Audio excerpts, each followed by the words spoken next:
Radio Classique, l'invité de l'économie. 7h20 sur Radio Classique, c'est donc Jean-Marc Jancovici qui est mon invité, ingénieur conseil en énergie, climat. Bonjour. Bonjour. Vous êtes associé fondateur de la société Carbone 4, auteur de plusieurs ouvrages, dont le dernier, Dormez tranquille jusqu'en 2100 et autres malentendus sur le climat et l'énergie, est paru chez Odile Jacob. Vous y faites notamment, Jean-Marc Jancovici, un lien étonnant entre le niveau d'énergie fossile disponible en France et le vote Front National. Expliquez-vous. Alors en fait, ce lien plus exactement, il n'est pas propre à la France. Ce que j'essaye d'expliquer, c'est que grâce aux énergies fossiles, on a développé un mode de civilisation qui relève de la corne d'abondance. C'est-à-dire que les énergies fossiles ont permis de mettre au travail un parc de machines sans cesse croissant, qui nous a permis d'avoir des objets à coût réel sans cesse décroissant. Le coût réel, c'est le temps qu'il faut travailler pour se les payer, en gros. Et cette fête perpétuelle a commencé à s'inverser en 2005. En Europe, en fait, dans tous les pays de l'OCDE. Et cette décrue n'est pas comprise par le monde politique qui continue à dire « mais attendez 2 ans et la croissance reviendra ». Si vous écoutez les discours politiques, Sarkozy comme Hollande, depuis 2007, c'est la même chanson. Cette année, c'est pas terrible, mais l'année prochaine, ça reviendra. Qu'est-ce qui s'est passé en 2005, juste En 2005, la production mondiale de pétrole s'est arrêtée de croître. C'est quelque chose qui est sous le radar en général de bon nombre de gens dans le monde politique en France et dans le monde économique aussi. Mais quand on regarde les chiffres, c'est ce qui s'est passé. Et quand vous avez... Y compris le gaz de schiste aux États-Unis. Alors le gaz, c'est du gaz. C'est autre chose, hein. Là, je parle du pétrole. Ouais. Pétrole. Et y compris le pétrole de schiste aux États-Unis. Oui, absolument. La croissance du pétrole de schiste n'a fait que compenser le déclin qui s'est observé ailleurs, avec un résultat global qui est à peu près à l'équilibre. Or, il se trouve que l'énergie fossile étant la nourriture des machines qui permettent la production, si vous avez moins d'énergie, vous avez moins de machines au travail, et si vous avez moins de machines au travail, vous avez un PIB qui baisse. C'est ce qu'on a commencé à observer sur le PIB industriel. Je veux dire, la production industrielle, elle baisse partout dans les pays de l'OCDE depuis 2007, en moyenne. Et quand vous regardez les flux physiques de toute nature, qu'il s'agisse, je sais pas quoi, des vêtements, des mètres carrés construits, des voitures construites, des tonnes de kilomètres en camion, etc., tout ça a commencé à baisser depuis 2007. Ça rend du coup les promesses de jours meilleurs du monde politique classique, j'allais dire, encore plus difficiles à tenir qu'avant, où ça c'est contrarié encore plus vite qu'avant, et donc ça fait le jeu des populistes qui disent regardez bande d'incapables, etc. C'est pas un phénomène qui est propre à la France. Depuis cette époque-là, vous voyez les populistes monter absolument partout en Europe.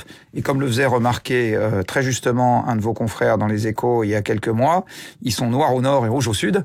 Mais globalement, en Europe, mais globalement, vous avez les partis, alors sécessionnistes, contestataires, radicaux, on les appelle comme on veut, qui montent absolument partout. Noir ou rouge au sens de la couleur politique, évidemment, voilà. On l'aurait bien compris. Donc, ce que vous dites sur la France, par rapport à ce niveau contraint désormais depuis plusieurs années d'énergie fossile importée à disposition de l'économie, c'est que ce sont les habitants des périphéries urbaines qui sont les plus pénalisés a priori. Oui, alors ça explique aussi pourquoi, quand, par exemple en Île-de-France, plus vous vous éloignez de Paris et plus le vote Front National est important. Et l'IFOP, je crois, en tout cas un des 2 grands instituts de sondage, avait fait une étude il y a 1 à 2 ans, je me rappelle plus de la date exacte, dans lequel ils avaient remarqué que le vote Front National était maximum à 40 km du centre des grandes villes. Et alors je l'explique de la manière suivante.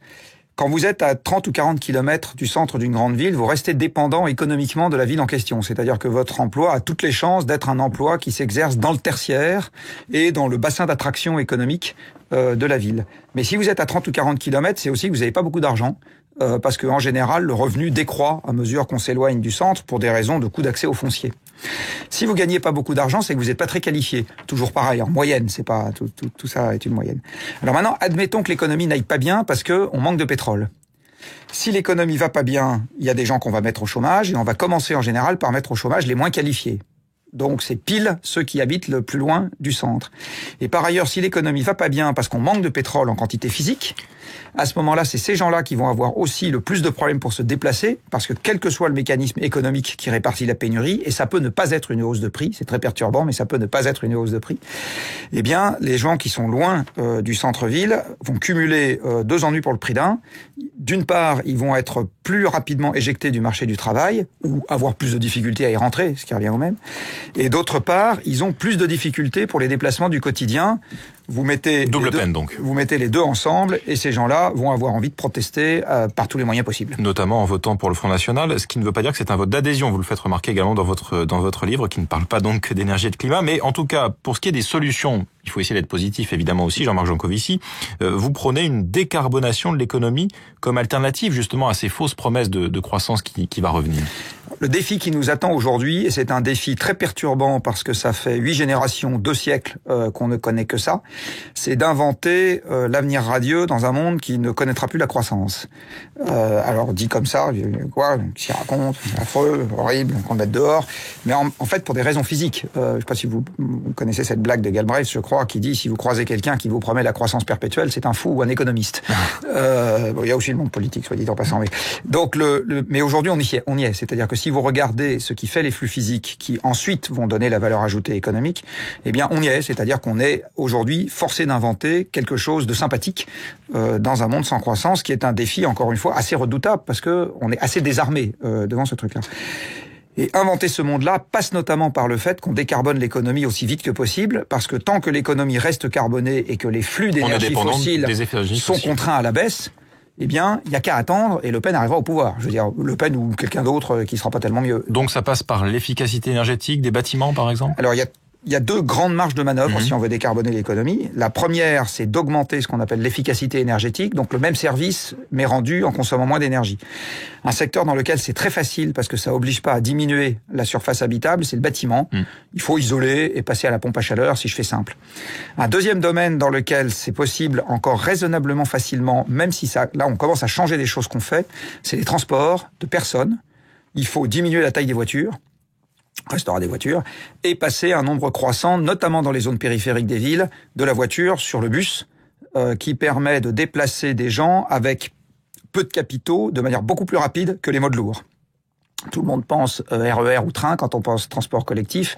Alors oui, évidemment, le train a sa place, mais si on veut faire rapidement les choses, le bus, c'est encore plus efficace.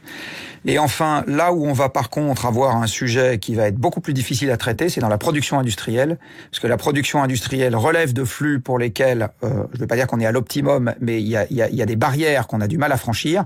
Donc, si vous voulez faire de l'acier, eh bien, faut enlever l'oxygène qui est associé au fer dans le minerai de fer. Et là, vous avez des rapports qu'on appelle stoichiométriques, c'est-à-dire qui sont imposés par la chimie. On a besoin de beaucoup d'énergie pour faire ça. Et à un moment, il y a une barrière que vous pouvez plus franchir. Est-ce que le nucléaire nous aide dans ce contexte-là ? Dans les énergies décarbonées, le nucléaire a toute sa place. Et alors, quelque chose qui est en train de se passer en ce moment même, les écologistes, à la COP21, les écologistes français. Je rappelle que la France, c'est 1% de la population mondiale. Donc, les écologistes français, oui, en fait, sont essentiellement anti-nucléaires avant toute autre chose. On a entendu les Verts pendant le débat sur l'énergie hurler sur Fessenheim en permanence. En ce moment, on les entend pas beaucoup sur la sauvegarde du climat. Donc les antinucléaires français sont avant tout, les Verts français sont avant tout antinucléaires. C'est ça qui les a fait. Mais en ce moment à la COP21, vous avez des physiciens américains qui sont venus réclamer l'augmentation du nucléaire. Les Américains sont venus dire qu'ils lançaient une initiative pour relancer le nucléaire. Et en Europe, vous avez beaucoup plus de pays qui souhaitent du nucléaire que de pays qui n'en souhaitent pas.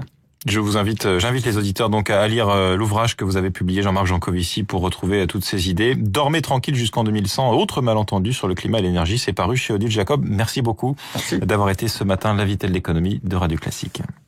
Avec